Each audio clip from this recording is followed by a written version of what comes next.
Ladies and gentlemen, this is Dolynny TV as, let's get it done. A 2-1 overtime finish for the Edmonton Oilers this afternoon against the Pittsburgh Penguins in what, as I described in the game preview, as I described in the video yesterday about the Oilers' schedule for November, it was a must-win for the Edmonton Oilers in Pittsburgh today.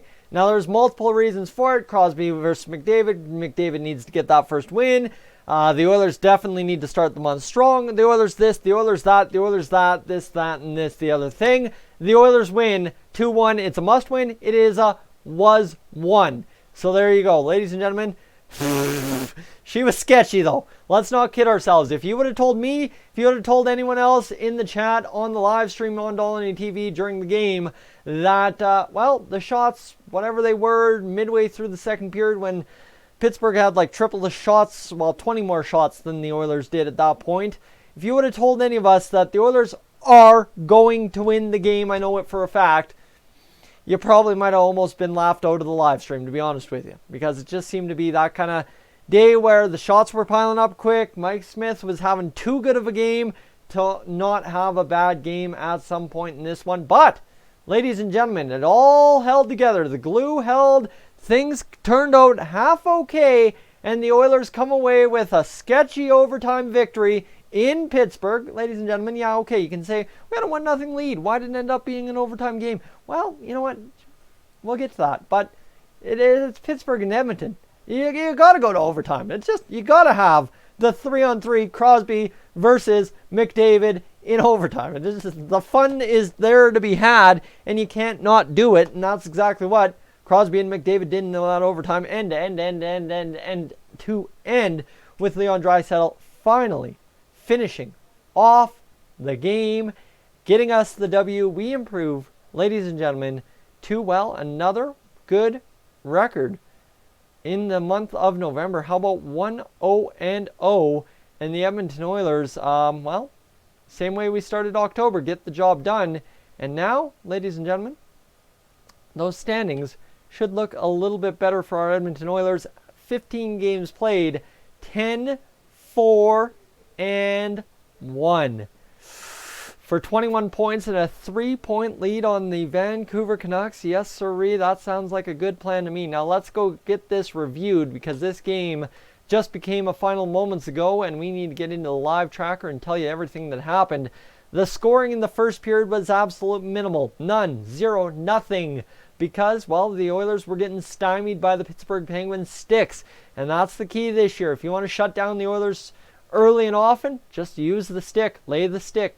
Smart sticks. Defensive sticks. Sticks. Get the job done against the Oilers' offense that is really a slow speed. It's a weird transition game that the Oilers do, right? They've got lots of speed. They've got no speed. Depends what line you're on. However, depending what line you're on is depending how much success you've been having scoring goals this year. And let's just say our fourth line has not done that this year. Suddenly Riley Sheahan, after that hit in the Columbus game, doesn't suit up today against Pittsburgh. That means Colby Cave gets into the lineup after being recalled from the AHL yesterday. And, what does Colby Cave do? At 7:21 of the second period, he goes in to the offensive zone, looking like Connor McDavid, shielding off a man, one hand on the stick, around the goalie, into the net, and back of the net. Ladies and gentlemen, Colby Cave scores his first goal of the season, a fourth line goal. So now, I'm going to say this because I'm going to take issue with some of you guys that sit here, it doesn't count that it's this or that, the other thing. Colby Cave scored. He's part of the bottom six. So, is it bottom six scoring, or is it because he's on the fourth line, it only counts as bottom three scoring? So technically speaking, we still didn't get bottom six scoring. I don't know. I'm just messing with you guys, because there you go. There's finally your answer. Colby Cave is your man to get the job done officially in that bottom six this year. And, Matt Benning and Marcus Granlund get the assist. So who could have told you that Matt Benning and Marcus Granlund would also get points in a 2-1 Oilers victory on the first goal of the game against the Pittsburgh Penguins? Considering the way this year's gone, I don't think anybody, to be honest with you. Whew. Sorry, I need some water. I've started off this video hot and I need to get going. Now, what we need to talk about is the sketchy third period where the Pittsburgh Penguins continued to put the boots to us and scare the heck out of me. And, well, Brian Dumoulin was able to cash in on said chance when the Oilers were on a power play. And we forgot that just because you're a man up doesn't mean you play no defense. Connor McDavid and the boys up front, other than Nugent Hopkins, totally forgot how to get back on a shorthanded chance. Man, Smith's made 40 saves at this point. He's good. He's good. Don't need to worry about Mike Smith. He's good.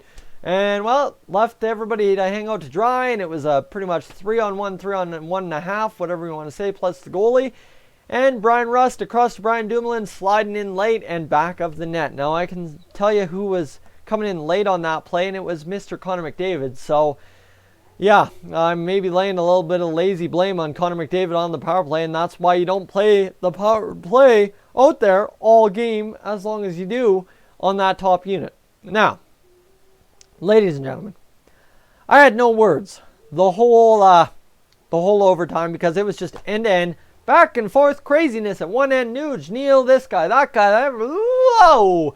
Draisaitl, McDavid, oh my goodness.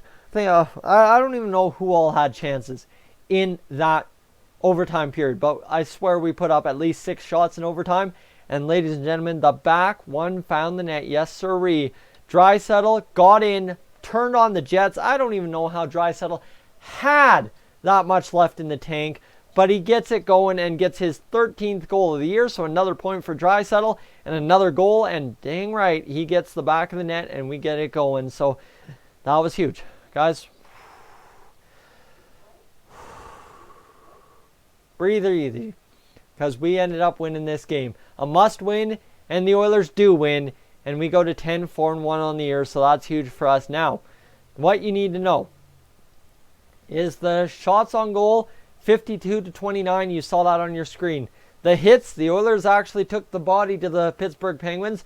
Chiasson Kassian kind of led the way doing that this evening, 33-26. Darnell Nurse had a big hit I didn't see. During the game, I lost my access to my Sportsnet Now account for 5 minutes and missed the big hit by Nurse apparently. 33-31, the faceoffs in favor of the Oilers. Now, Matt Benning and the Oilers defense were kind of killing us with the penalties tonight. As well, three power plays given by the defense to the Penguins. That was Benning twice and Darnell Nurse. Then Jujhar Khaira and Zach Kassian, both with penalties as well tonight for those 10 penalty minutes. Giveaways 9-3 for the Penguins. Takeaways 10-8 for the Oilers. So it started off early, but obviously the sticks were working for the Oilers at some point this game to get those numbers where they are. 17-7 the block shots for the Oilers. So again, the Oilers go out there, do the job, block the shots, score goals, and win a greasy game and get it done on Hockey Night in Canada. And ladies and gentlemen, we end up rocking and rolling into the month of November on a winning streak now. 2 games, Columbus, then Pittsburgh, and 2 road victories. So Matt Murray at .931 save percentage. But the number you need to know, the first star of this hockey game, Mike Smith, a 51 save effort on 52 shots against, for a .981 save percentage. That is mind friggin' numbing that Mike Smith went out there and got that done. But hey, 62 minutes to get it done. Now, Ethan Bear. Well, +1, 20 minutes, 25 seconds on ice. Again, we always got to check that. But what you need to know is it was not the Ethan Bear show on defense tonight. It was actually, well, Oscar Klefbom doing the job. And I guess, I don't know if Oscar Klefbom played with Chris Russell a lot. I guess probably, because I think they might have benched Matt Benning if I didn't notice. Somebody fill me in on the third period, I guess. But what I'm talking about in terms of ice time, why I'm getting to it, is because Connor McDavid only had 22 minutes and 29 seconds on the ice. Draisaitl 23-27, so lower than their game averages so far this year. And remember, they did play a minute solid in OT as well.